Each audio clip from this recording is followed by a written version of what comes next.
Assalamualaikum dan salam sejahtera. Berita Pagi Sarawak edisi Khamis 31 Disember bersama saya Fazril Hisham Afandi. Sarawak hentikan import ayam dari kilang di Belanda dan Denmark sejak bulan Mac lepas. Menteri Muda di Jabatan Ketua Menteri Hal Ehwal Islam dan DBKU, Datuk Dr. Abdul Rahman Junaidi berkata, ini adalah berikutan permohonan daripada Persatuan Penternak Ayam Negeri Sarawak yang mahu agar import ayam dikurangkan.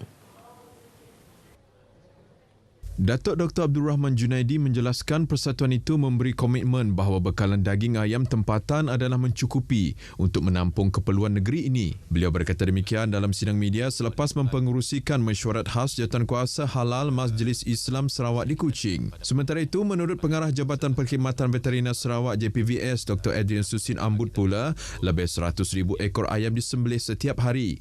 Walau bagaimanapun, JPVS telah menggantung import ayam dari kilang di dua negara itu pada November lepas, berikutan terdapatnya kes selesema burung. Sementara itu, Datuk Dr. Abdul Rahman Junaidi berkata JPVS, Jabatan Kastam Diraja Malaysia dan Kementerian Pembangunan Pertanian Tanah Adat dan Pembangunan Wilayah perlu memperketatkan kemasukan daging import ke negeri ini. Jelasnya, tindakan itu bagi memastikan tiada berlakunya isu penyeludupan daging oleh pihak yang tidak bertanggungjawab seperti yang berlaku baru-baru ini. Beberapa kriteria telah ditetapkan sebelum kebenaran import diberikan, antaranya adalah rumah sembelihan perlu diperiksa oleh JPVS dan JAKIM bersama-sama Kementerian Kesihatan Malaysia sebagai jaminan kebersihan makanan dan status halal. Di Sarawak, bekalan daging tempatan adalah tidak mencukupi dan memerlukan import daging bagi menampung kadar sara diri yang kini pada paras 12%. Sarawak pada masa ini hanya membenarkan import daging lembu dari New Zealand dan Australia, manakala daging kerbau pula adalah dari India. Kerajaan Sarawak telah melaksanakan banyak inisiatif dalam membantu usahawan baharu mencebur diri dalam bidang keusahawanan.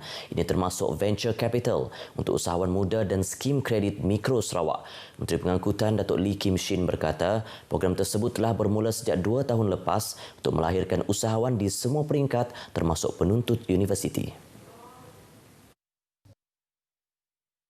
Pemohon venture capital dan skim kredit mikro Sarawak yang berjaya akan menerima pembiayaan sehingga RM50,000 untuk membuka syarikat dan memulakan perniagaan.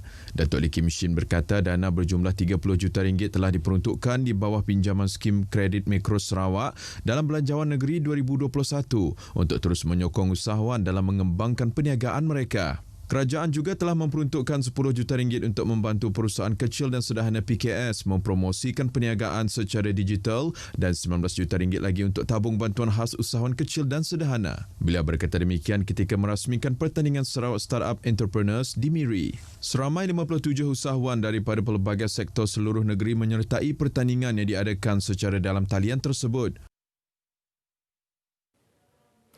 Perkembangan status COVID-19 di Sarawak. Terdapat 4 kes baharu yang telah pulih dan dibenarkan discharge semalam dari Hospital Umum Sarawak iaitu 2 kes dan Hospital Sibu juga 2 kes.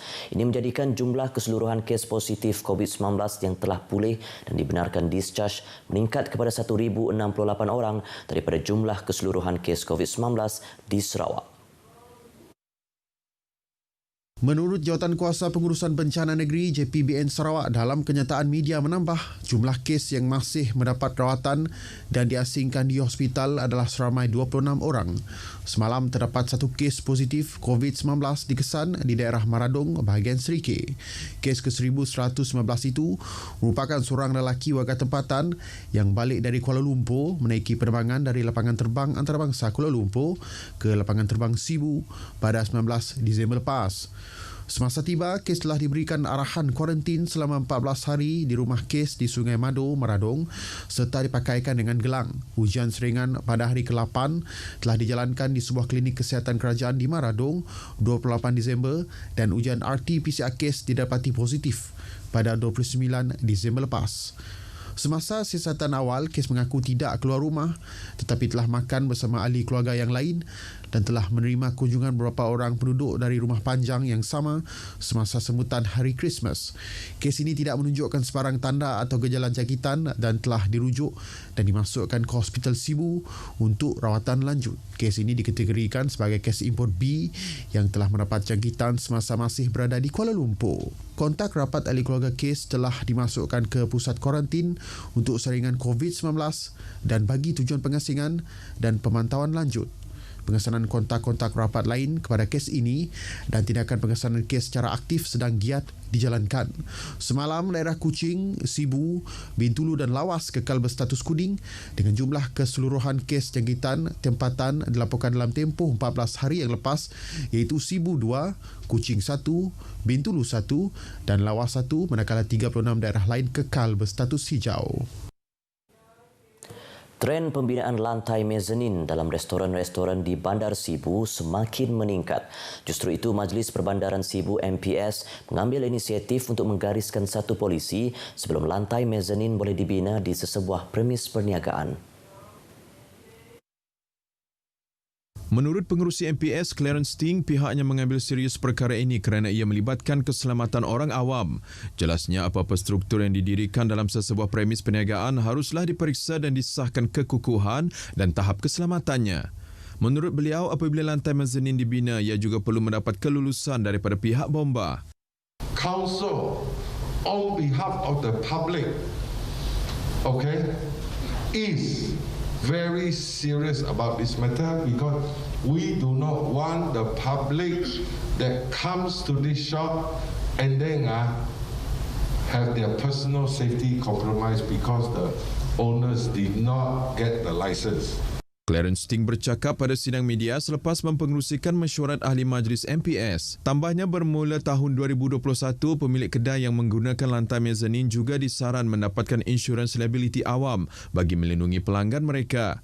Antara prosedur operasi standard SOP yang digariskan oleh pihak MPS untuk pemilik premis perniagaan ini adalah mewajibkan mereka untuk menghantar pelan ubah suai bangunan mereka yang telah diperakui oleh konsultan kejuruteraan kepada MPS. Selepas diluluskan, barulah mereka boleh memohon permit ubah suai bangunan untuk memulakan proses ubah suai di premis perniagaan mereka. Setakat ini, sebanyak 15 permohonan untuk kerja pembinaan lantai mezanin telah dihantar kepada pihak MPS dengan 5 daripadanya telah pun mendapat permit menduduki. Tabung Baitul Mal Sarawak TBS telah mengagihkan sebanyak RM154,000 bantuan kepada golongan asnaf di bahagian Sarike. Pengurus Besar TBS, Datuk Abang Muhammad Shibli Abang Muhammad Naili berkata, bantuan tersebut telah diagihkan kepada 191 buah keluarga yang layak menerima bantuan sara hidup di bahagian Sarike.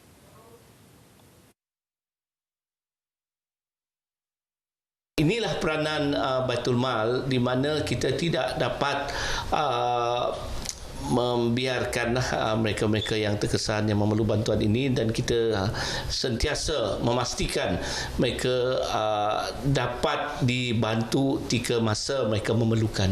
Di bahagian Sarike, seramai 100 orang penerima merangkumi Meradong 43 penerima, Sarike 32 penerima, Julau 6 penerima, Tanjung Manis 18 penerima dan Pakan seorang penerima dengan jumlah agihan bantuan sebanyak RM80,000. Manakala di bahagian Betong iaitu di bawah seliaan TBS Cawangan Sarike, seramai 91 orang penerima dengan bantuan berjumlah sebanyak RM74,100 telah diagihkan. Ujarnya lagi, sepanjang tempoh tahun ini 6,700 permohonan telah diproses dan dibantu oleh TBS dengan peruntukan sejumlah RM3 juta dikeluarkan daripada dana zakat. Tambah beliau, dengan adanya penggunaan aplikasi Jejak Asnaf 3.0 dengan telefon pintar, ia dapat memudahkan masyarakat, justru membantu pihak TBS mengesan masyarakat yang memerlukan bantuan dengan lebih efektif. Menyedari potensi Gunung Buda yang dijadikan kawasan pelancongan, Majlis Daerah Limbang MDL melalui Jawatan Kuasa Pelancongan dan Pembangunan Komuniti menganjurkan ekspedisi ke gunung tersebut disertai 30 peserta. Perjalanan memakan masa lebih kurang 3 jam menaiki pacuan 4 roda. Laporan Muhammad Syazwan Kadil.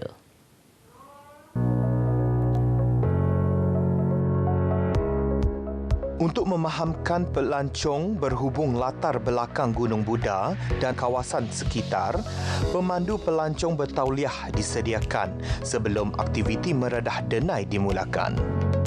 Dalam perjalanan, pelancong dapat melihat beberapa gunung berhampiran dalam Taman Negara Mulu, iaitu Gunung Api dan Gunung Kedarat.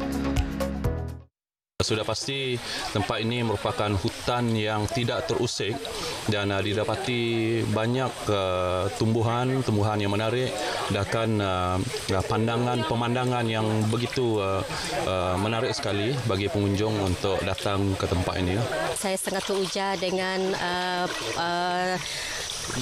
keindahan flora dan fauna sehingga air sungainya yang begitu indah, yang sesuatu yang tak pernah saya fikirkan sebelum inilah.